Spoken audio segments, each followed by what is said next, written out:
Hello दोस्तों, स्वागत है आपका हमारे यूट्यूब चैनल उत्तराखंड ज्ञानविद जीवन में। उत्तराखंड परीक्षावाणी सीरीज को आगे बढ़ाते हुए आज हम देखेंगे उत्तराखंड परीक्षावाणी का चैप्टर नंबर 17 और उसका नाम क्या है, उत्तराखंड कल्याणकारी योजनाएं। बहुत सारे फैक्ट होने वाले हैं, ध्यानपूर्वक सुनना है, लिखना भी है। कोई फैक्ट अगर हमारा मिस हो जाता है उसको हम प्रैक्टिस सेट में कवर कर लेंगे। तो आज रात 8 बजे हम देखेंगे। एक बार हम ये इंडेक्स वाला अपना पोर्शन देख लेते हैं उत्तराखंड परीक्षावाणी का। इसका अगर हम देखें, चैप्टर नंबर 11, 12, 13, 14, 15 और कल हम 16वां भी समाप्त कर चुके हैं। आज हमारा 17 स्टार्ट होगा और आज रात 8 बजे हमारा प्रैक्टिस सेट होने वाला है उत्तराखंड का। तो उत्तराखंड परीक्षावाणी का चैप्टर नंबर 11 और 12 हम समाप्त कर चुके हैं प्रैक्टिस सेट। तो आज हम प्रैक्टिस सेट देखेंगे रात 8 बजे, उत्तराखंड परीक्षावाणी चैप्टर नंबर 13, परिवहन तंत्र। तो उसको बढ़िया से पढ़ के आए सभी लोग। आज टेस्ट होगा उत्तराखंड परिवहन तंत्र का, जो परीक्षावाणी का 13वां चैप्टर है। तो अपने चैप्टर पे चलते हैं। हमारा चैप्टर है उत्तराखंड कल्याणकारी योजनाएं। बहुत सारे फैक्ट होने वाले हैं, तो आपने बहुत ध्यानपूर्वक इनको सुनना है और अपने नोट्स भी बनाने हैं। तो सबसे पहले कल्याणकारी योजनाएं हम देख रहे हैं महिला और बाल कल्याण कार्यक्रम से रिलेटेड। तो इसका सबसे पहला ही फैक्ट है, मोस्ट इम्पॉर्टेंट, महिला सशक्तिकरण वर्ष हमने किस वर्ष मनाया? 2006 2007 को महिला सशक्तिकरण वर्ष 2006 2007 को हमने मनाया। अगला सवाल है आपके लिए, आप लोग कमेंट में जवाब देंगे। अंतर्राष्ट्रीय महिला दिवस कब मनाते हैं हम? अगला महत्वपूर्ण पॉइंट है, राज्य सेवा में महिलाओं को 30% आरक्षण की व्यवस्था है। 30% आरक्षण प्राप्त है महिलाओं को राज्य सेवा में। अगर वहीं पर पंचायतों और वन पंचायतों की बात करें तो महिलाओं को 50% आरक्षण की व्यवस्था है। 50% आरक्षण की व्यवस्था है। पहले ये 33% थी, अब ये 50% हो गई है। आपके लिए एक सवाल है, महिलाओं के लिए पंचायतों में या वन पंचायतों में 50% आरक्षण की व्यवस्था कब से की गई है? आपने बताना है किस वर्ष से की गई। अगला महत्वपूर्ण है, महिला व बाल कल्याण के लिए 30% जेंडर बजट की व्यवस्था की गई। जेंडर मतलब लिंग, यानी हमारे बजट का 30% हिस्सा तो हमने महिलाओं और बच्चों के विकास पर ही खर्च करना है। ये ध्यान देंगे आप लोग, महत्वपूर्ण तथ्य था, तो बताना आवश्यक भी है। अगले सवाल पे चलते हैं। 9 सितंबर 2005 से प्रभावी हिंदू उत्तराधिकार संशोधन अधिनियम के अनुसार, अधिनियम माने कानून या एक्ट, पैतृक संपत्ति पर पुत्रों के समान पुत्रियों का भी अधिकार होगा। यानी अगर कोई पिताजी की, दादाजी की, किसी की भी संपत्ति है, उस पर पुत्रों के साथ साथ पुत्रियों का भी पूरा अधिकार होगा। इसके तहत 9 सितंबर 2005 के हिंदू उत्तराधिकार संशोधन अधिनियम के तहत। अगला महत्वपूर्ण तथ्य, दहेज निषेध अधिनियम, निषेध मतलब रोकना, 1961 और इसका संशोधन हुआ 1986 में। तो दहेज मांगने पर सजा का प्रावधान है इसी एक्ट के तहत। अगला महत्वपूर्ण एक्ट है समान पारिश्रमिक अधिनियम 1976। इसके तहत महिला व पुरुषों को समान काम के लिए समान वेतन की व्यवस्था की जाएगी।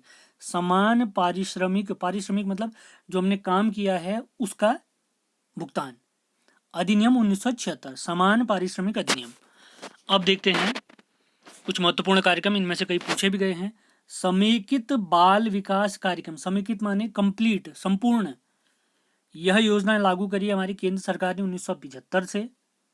अगला है जननी सुरक्षा योजना, ये हमारे उत्तराखंड सरकार की है, जो अप्रैल 2005 से, जननी मतलब माता, तो सरकारी अस्पताल में प्रसव कराने पर आर्थिक मदद दी जाती है। इसमें अगर कोई महिला गर्भवती है, अगर वह सरकारी अस्पतालों में अपना इलाज करवाती है, प्रसव करवाती हैं, तो उनको मदद करेगी हमारी सरकार। अगली महत्वपूर्ण योजना है तो पूछी भी गई है, वंदे मातरम योजना। सबसे पहला पॉइंट महिलाओं से रिलेटेड है। यह योजना कब लागू हुई है, कब से शुरू हुई? 9 फरवरी 2004। इसमें गर्भवती महिलाओं को निःशुल्क उपचार दिया जाता है। वंदे मातरम योजना गर्भवती महिलाओं से संबंधित है। अगली योजना पे चलते हैं, राष्ट्रीय पोषाहार मिशन। केंद्र सरकार ने यह योजना 2001-2002 में स्टार्ट करी। 6 माह से 3 वर्ष तक के बच्चों और गर्भवती महिलाओं के लिए टेक होम राशन व्यवस्था शुरू की गई है, यानी उनको घर पर भी राशन वितरित किया जाएगा। अगला महत्वपूर्ण योजना है किशोरी शक्ति योजना। किशोरी शक्ति योजना 11 से 18 वर्ष की बालिकाओं के लिए यह योजना 2001 से स्टार्ट हुई और इसी का एक बदला हुआ रूप है मोनाल परियोजना। सेम मोनाल परियोजना में किशोरी शक्ति योजना का ही एडवांस रूप है। मोनाल परियोजना भी किशोरी बालिकाओं से ही संबंधित है। अगली योजना हम देखें स्वशक्ति परियोजना। यह लागू हुई है जनवरी 2002 से। इसका संचालन करती है प्रदेश महिला एवं बाल विकास समिति देहरादून। स्वशक्ति योजना महिलाओं से रिलेटेड, जनवरी 2002 से लागू, और इसका संचालन करती है हमारी प्रदेश महिला एवं बाल विकास समिति। अगली है स्वाधार योजना जो लागू हुई है 2001-2002 से। इसका उद्देश्य है अगर कोई महिला जिसके पास आवास की व्यवस्था नहीं है, खाने पीने की व्यवस्था नहीं है, रहने की व्यवस्था नहीं है, कोई नौकरी नहीं है, तो उनको प्रशिक्षण दिया जाएगा, आगे बढ़ाने के लिए उनकी मदद की जाएगी। स्वाधार योजना इसी वजह से लागू है महिलाओं के लिए। अगली योजना है स्वयं सिद्धा योजना जो लागू हुई है 2002-2003 से। समान स्तर की महिलाओं द्वारा स्वयं सहायता समूह का निर्माण किया जाता है, वहाँ पैसे जमा किए जाते हैं, तो इससे उनकी आर्थिक स्थिति भी ठीक होने की संभावना हो जाती है ताकि समय पड़ने पर उनको पैसे वापस दिए जा सके। एक प्रकार की बैंकिंग व्यवस्था जैसा ही हुआ है। अगली महत्वपूर्ण योजना देख रहे हैं इंदिरा गांधी राष्ट्रीय मातृत्व सहयोग योजना। इंदिरा गांधी राष्ट्रीय मातृत्व सहयोग योजना। आगे बढ़ने से पहले एक सवाल आपके लिए, इंदिरा गांधी को भारत रत्न किस वर्ष प्रदान किया गया? तो इंदिरा गांधी राष्ट्रीय मातृत्व सहयोग योजना ये लागू हुई है 19 नवंबर 2019 से। इसमें मजदूर महिलाओं को प्रसव के दौरान सहायता दी जाती है। कोई कामगार महिलाएं हैं जो मजदूरी का काम करती हैं, उनको अगर वे गर्भवती हैं तो प्रसव के दौरान उनकी कंप्लीट सहायता की जाएगी, क्योंकि प्रसव के दौरान में काम कर नहीं सकती हैं, तो उस टाइम उनको जो भी नुकसान होगा उसकी भरपाई की जाएगी इसके तहत, यानी उनको कंप्लीट सहायता दी जाएगी। अगली योजना है सबला योजना जो लागू हुई है 19 नवंबर 2010 से। इसका ये किस योजना के स्थान पर आई है? किशोरी शक्ति योजना के स्थान पर आई है। देखिए अभी हमने एक योजना देखी थी किशोरी शक्ति योजना, तो इसके स्थान पर एक नई योजना आई है, उसका नाम क्या है? सबला योजना। ध्यान रखेंगे, इंपॉर्टेंट पॉइंट है, किशोरी शक्ति यह योजना आई है। अगली योजना अगर हम देखें तो ये SC ST OBC महिलाओं के लिए है कस्तूरबा गांधी विद्यालय बालिका विद्यालय योजना, जिसकी शुरुआत अगस्त 2004 में है। यहाँ पर उनके लिए पढ़ाई के दौरान आवास की व्यवस्था भी की जाएगी, यानी हॉस्टल की व्यवस्था की जाएगी। और ये योजना केवल किन के लिए है? SC ST और OBC की महिलाओं के लिए, अनुसूचित जाति जनजाति और पिछड़े वर्ग की महिलाओं के लिए योजना लागू है अगस्त 2004 से। अब कुछ योजनाएं कल्याण कार्यक्रम देखते हैं, SC ST और OBC कल्याण कार्यक्रम। तो सबसे पहली है जीविका अवसर प्रोत्साहन योजना जो SC ST युवाओं को रोजगार हेतु प्रशिक्षण देता है। अगली योजना है एकलव्य आदर्श आवासीय योजना, ये तो पूछा भी गया पेपरों में। ST छात्र छात्राओं के लिए लागू है योजना, केवल ST मतलब अनुसूचित जनजाति। और इससे रिलेटेड विद्यालय कहाँ कहाँ स्थित है? हमारे देहरादून में और उधम सिंह नगर में। देहरादून और उधम सिंह नगर। अब अल्पसंख्यक कल्याण कार्यक्रम है, उनके बारे में देखते हैं।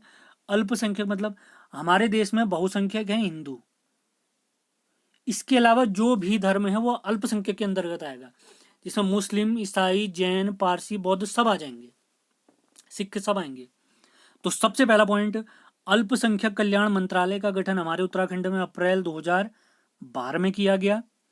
अल्पसंख्यक विकास निधि, इसका गठन 2012 में किया गया। Most important, Maulana Azad education finance foundation योजना की शुरुआत की गई 2012-2013 में। मौलाना आजाद हमारे भारत के पहले शिक्षा मंत्री भी थे। आपके लिए एक सवाल है, मैं आधुनिक भारत में पढ़ा भी चुका हूँ। मौलाना अबुल कलाम आज़ाद, ये मौलाना अबुल कलाम आज़ाद ही हैं। इनके दो प्रमुख पत्र मैंने आपको बताए थे, उनका नाम आपने बताना है। और आपको बता दें हमारी रात 8 बजे प्रैक्टिस सेट सीरीज चलती है, जिसमें कल हमने आधुनिक भारत का प्रैक्टिस सेट नंबर 5 देखा था। इससे पहले 4 प्रैक्टिस सेट और दिख चुके हैं, और आज रात 8 बजे हमारा उत्तराखंड प्रैक्टिस सेट आएगा। तो सारी वीडियो आपने देखते चलनी है, बहुत बढ़िया आपकी तैयारी हो जाएगी। भूगोल की 2 ट्रिक वीडियो भी हम डाल चुके हैं, उसको भी देखिए, हमने प्लेलिस्ट बना रखी है। अगली है रहबर योजना। सबसे पहली चीज़ ये केवल महिलाओं के लिए है, अल्पसंख्यक महिलाओं के लिए। 18 से 35 वर्ष की गरीब महिलाओं को स्वरोजगार हेतु प्रशिक्षण दिया जाता है। अगला है मोस्ट इम्पॉर्टेंट, मुस्लिमों के लिए हज हाउस का निर्माण पिरान कलियर में किया गया है। आप लोगों के लिए एक सवाल, ये पिरान कलियर हमारे किस जिले में स्थित है? पिरान कलियर, मुस्लिमों के लिए हज हाउस का निर्माण किया गया पिरान कलियर में। आगे बढ़ते हैं, प्रमुख स्वास्थ्य कल्याण कार्यक्रमों के बारे में देखते हैं। स्वास्थ्य कल्याण कार्यक्रम सबसे पहला आपातकालीन सेवा योजना 108, जिसकी शुरुआत हुई है 15 मई 2008 और किन के नाम पर चल रही है? पंडित दीनदयाल उपाध्याय जी के नाम पर। तो इस योजना का पूरा नाम क्या हो गया? पंडित दीनदयाल उपाध्याय आपातकालीन सेवा योजना 108। डोली सेवा, जो हमारी आपातकालीन सेवा है उसी का सहायक योजना है ये डोली सेवा, जिसकी शुरुआत हुई है 17 अप्रैल 2012। यह क्या है? 108 की सहायक योजना है। कुछ दुर्गम स्थल होते हैं जहाँ गाड़ी पहुँचनी बहुत मुश्किल होती है, तो वहाँ पर किसी मरीज को अगर लाना है तो डोली के थ्रू 4 लोग उसको लेकर आएंगे, और जो भी व्यक्ति उनको लेकर आएगा डोली सेवा के तहत सरकार उनको मजदूरी भी देगी। और जैसे ही वह मुख्य सड़क पर जुड़ेंगे, वो डोली सेवा व्यक्ति को लाकर डोली सेवा के थ्रू किसी बीमार व्यक्ति को, किसी भी व्यक्ति को, ज़रूरतमंद वाले व्यक्ति को, तो तुरंत उसको 108 योजना के तहत आगे ले जाया जाएगा और समुचित चिकित्सा प्रदान की जाएगी। अगली योजना है दिव्यांग कल्याण कार्यक्रम। दिव्यांग कल्याण कार्यक्रम, जिसके तहत राज्य सेवा में आरक्षण है दिव्यांगों को 3%। इसके तहत प्रत्येक विकलांग को परिचय पत्र भी दिया जाता है। उनके भरण पोषण के लिए, दिव्यांगों को भरण पोषण के लिए हर माह 800 रुपये की मदद दी जाती है। अगर ये विकलांग उत्तराखंड परिवहन की बसों में अगर सफ़र करते हैं तो उनको निःशुल्क सेवा प्रदान की जाती है। और दृष्टि बाधित अगर कोई लोग हैं, यानी कोई आंख नहीं देख पाते हैं, दृष्टि बाधित लोगों के लिए देहरादून में ब्रेल प्रेस, जैसे हमारी लिपि है, लिपि मतलब लिखने का तरीका, तो दृष्टि बाधित जो आंख नहीं देख पाते हैं उनके लिए एक लिपि आती है ब्रेल लिपि, जिसकी खोज करी है लुई ब्रेल ने। तो ब्रेल प्रेस का निर्माण किया गया है हमारे देहरादून में दृष्टि बाधित लोगों के लिए, ध्यान रखेंगे आप लोग। अब देखते हैं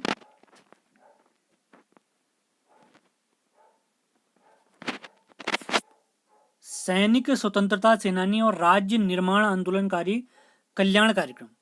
तो सबसे पहला पॉइंट है, द्वितीय विश्व युद्ध के सैनिकों को राज्य सरकार 3000 रुपये प्रति माह की सहायता देगी।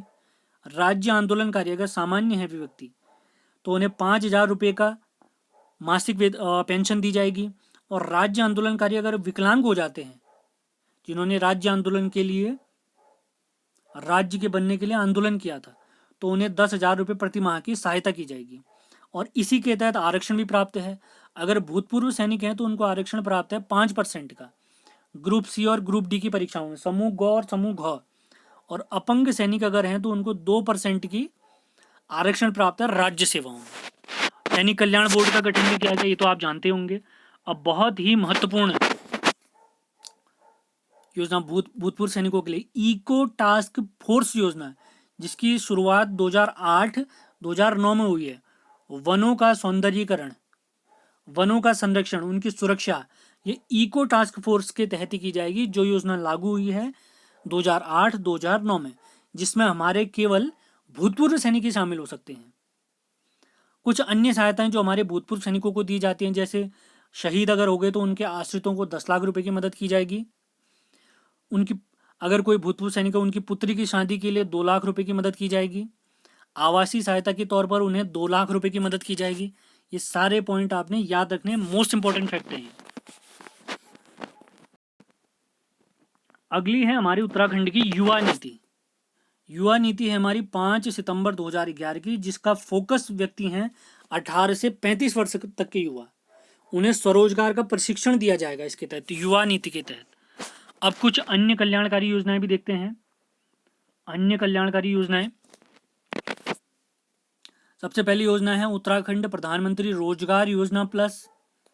शिक्षित बेरोजगारों के लिए यह योजना लागू है, जिसमें उन्हें प्रशिक्षण दिया जाएगा और यह योजना लागू हुई है अप्रैल 2005 से। शिक्षित बेरोजगारों को प्रशिक्षण देने के लिए अप्रैल 2005 में उत्तराखंड प्रधानमंत्री रोजगार योजना प्लस की शुरुआत हुई है। अगली योजना है वीर चंद सिंह गढ़वाली पर्यटन स्वरोजगार योजना। यह भी शिक्षित बेरोजगारों के लिए है, उन्हें पर्यटन के क्षेत्र में रोजगार मुहैया कराया जाएगा। इस योजना की शुरुआत हुई है 1 जून 2004 और अपना रोजगार अगर चलाने के लिए वे अगर लोन लेते हैं तो 40 लाख की पूंजी निवेश पर 33% तो उनको अनुदान के तौर पे दिया जाएगा और बचा हुआ जितना भी धन होगा उतना उन्होंने चुकाना होगा। 67% ऋण के तौर पे उनको चुकाना पड़ जाएगा, ये ध्यान रखेंगे। अगली योजना है अटल खाद्यान्न योजना, जिसकी शुरुआत हुई है 11 फरवरी 2011, माफ करें 11 फरवरी 2011। अगली महत्वपूर्ण योजना है पंडित दीनदयाल उपाध्याय मातु पितु तीर्थ योजना। शुरुआत में योजना 25 सितंबर 2014 में जब शुरू हुई थी तो इसे मेरे बुजुर्ग मेरे तीर्थ योजना कहा गया था। आप लोग के लिए एक सवाल है, जब ये मेरे बुजुर्ग मेरे तीर्थ योजना शुरू हुई तो उस समय हमारे मुख्यमंत्री कौन थे? वर्तमान में इस योजना का नाम बदल दिया गया है 29 जुलाई 2007 से पंडित दीनदयाल उपाध्याय मातु पितु तीर्थ योजना। इसके तहत क्या होता है, 65 प्लस के जितने भी व्यक्ति हैं उनको राज्य सरकार हमारे जितने भी तीर्थ स्थल हैं उत्तराखंड के वहां भ्रमण करवाएगी, वहां उन्हें घुमाएगी, दर्शन करवाएगी। अब इसमें एक कंडीशन है, अगर कोई सरकारी कर्मचारी था पहले या कोई आयकर दाता है व्यक्ति तो उसके लिए यह फैसिलिटी नहीं हो पाएगी और 65 प्लस के लिए ये योजना लागू है। अगली है निर्मल शहर पुरस्कार योजना, केवल शहरी इलाकों के लिए है, जिसकी शुरुआत हुई है 2011-12 में। स्वच्छता को बढ़ाने के लिए लोगों को स्वच्छता की तरफ आकर्षित किया जाए, हरियाली की तरफ आकर्षित किया जाए। और इस पुरस्कार योजना का एक और नाम है श्यामा प्रसाद मुखर्जी निर्मल शहर पुरस्कार योजना। डॉक्टर श्यामा प्रसाद मुखर्जी निर्मल शहर पुरस्कार योजना। अगली योजना बहुत महत्वपूर्ण, मोस्ट इंपॉर्टेंट मेरे हिसाब से, मुझे लगता है बहुत इंपॉर्टेंट हो सकता है, राठ विकास अभिकरण। सभी लोग नोट्स जरूर बनाएं। पौड़ी के पाबो और थलीसैंण ब्लॉक में एक क्षेत्र है राठ क्षेत्र। वहां पे जो व्यक्ति रहते हैं वो शैक्षिक सामाजिक रूप से आर्थिक रूप से बहुत पिछड़े हुए हैं, तो उन्हीं को विकास करने के लिए राठ विकास अभिकरण का निर्माण किया गया है, जिसका गठन हुआ है 2014-2015 में। तो पाबो ब्लॉक और थलीसैंण ब्लॉक हमारे पौड़ी में है और राठ क्षेत्र इन्हीं के अंतर्गत आता है, ध्यान देंगे आप लोग। अगली योजना है जायका परियोजना।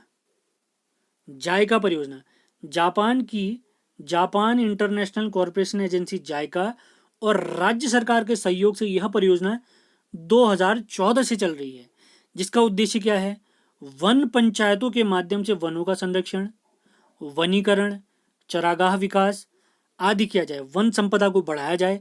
इस योजना का मुख्य उद्देश्य है वनों के लिए काम करना है। सिंपल आपने ध्यान रखना है, यह जायका कंपनी जापान की है।